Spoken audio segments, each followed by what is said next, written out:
This is John Immerwahr, and today we're going to talk about the Constantine Tapestries in the Philadelphia Museum of Art.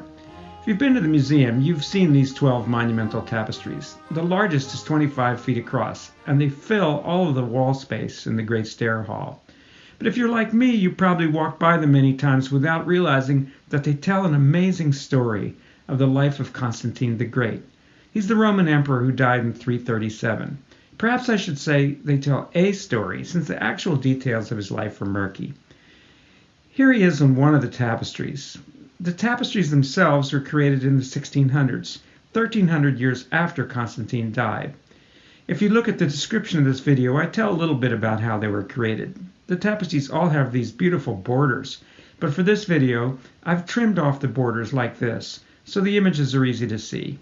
Now, let's jump into our story of Constantine. Here we see the young Constantine. His father's a Roman aristocrat, but he's illegitimate. His mother's a 16-year-old servant or slave girl. You might not expect that he would ever be an emperor, but as you can see in this tapestry, he has a couple of things going for him. First, he's brave and a good fighter. Here we see him killing this rather fierce lion. Look at his posture, he's almost like a bullfighter. He doesn't appear to be the least bit afraid. Now look at the people in the background looking over the fence. They're Roman soldiers, and you can see their admiration. Soldiers love him. He's a great leader. Now, we need a little background. At this time, the Roman Empire is divided into two parts, East and West, and there are 4 emperors, 2 for the East and 2 for the West. Constantine's father, Constantius, is one of the 2 emperors in the West. Here's Constantius on a Roman coin. He's leading the Roman troops in Britain, with Constantine as one of his officers. All of a sudden, Constantius dies, and the soldiers declare Constantine to be the new emperor. As I said, soldiers love Constantine. Now, Constantine is one of the 2 Roman emperors in the West.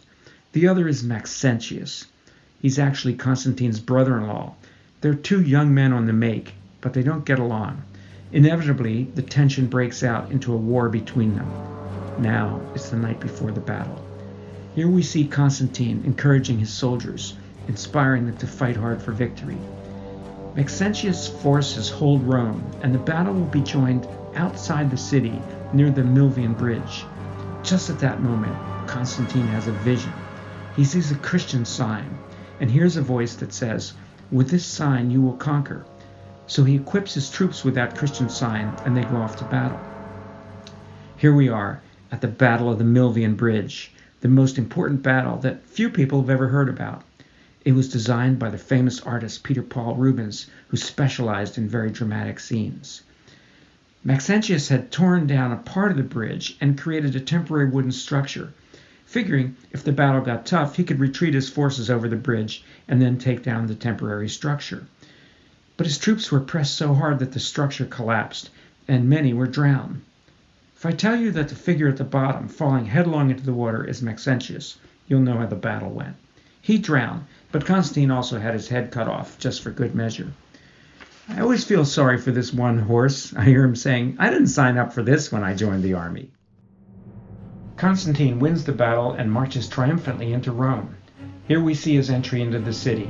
The citizens are all greeting him, and above him a mythical winged figure of victory celebrates the battle and crowns Constantine with a laurel wreath.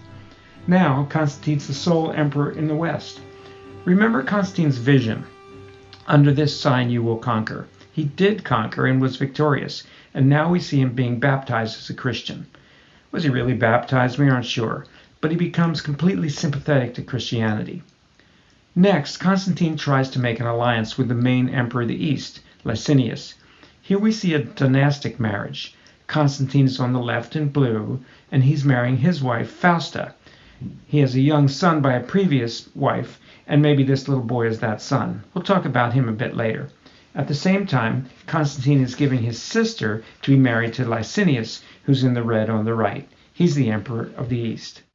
Although Constantine is famous for his influence on Christianity, and this was made for a Christian king and given to a cardinal, what we see is a pagan wedding.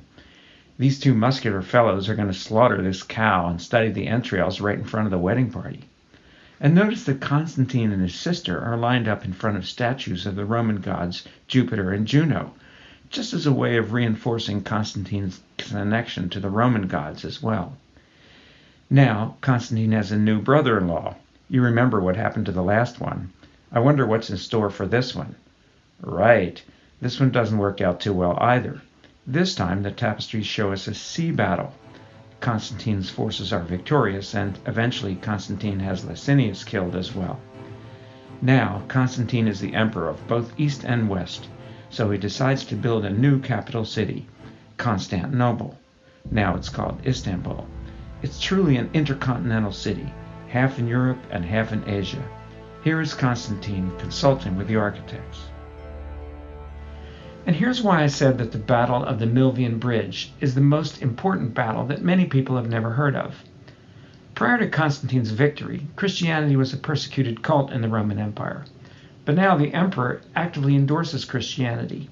Here he is, kneeling before what was thought to be the cross where Jesus was crucified.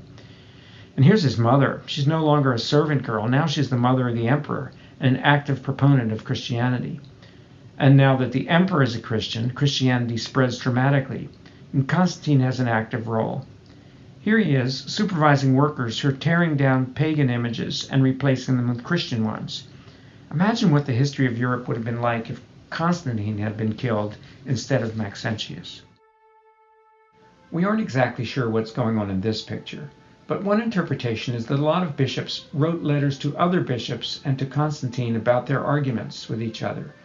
Constantine just burned all the letters and told the bishops to get along with each other. But, of course, they didn't. Now we come to the death of Constantine. Here he is with his 3 sons. Their names were Constantine, Constans, and Constantius, and one of his daughters was named Constantina. Imagine trying to get all the kids off to school in the morning. Here, Constantine is handing this orb over to the older son, indicating the succession. Unfortunately, it didn't work out that well. The sons all ended up at war with each other, and 2 of them were killed. Also, where's the wife that we saw in the earlier tapestry? And what about that little boy who grew up to be Constantine's favorite son? He had them both killed. No one knows why. One theory is that the stepmother and the stepson got a little too friendly. We'll never know. And now, here's Constantine in a modern statue in England. He certainly accomplished a lot, but perhaps it didn't all turn out as he would have hoped. Who can say? But thank you for joining me, and I hope you'll come to the museum to see the tapestries for yourself. And please look at my channel and visit some of my other videos on the great artworks at the Philadelphia Museum of Art. And visit the description below for links to the images of the tapestries and more on the story of how the tapestries were created.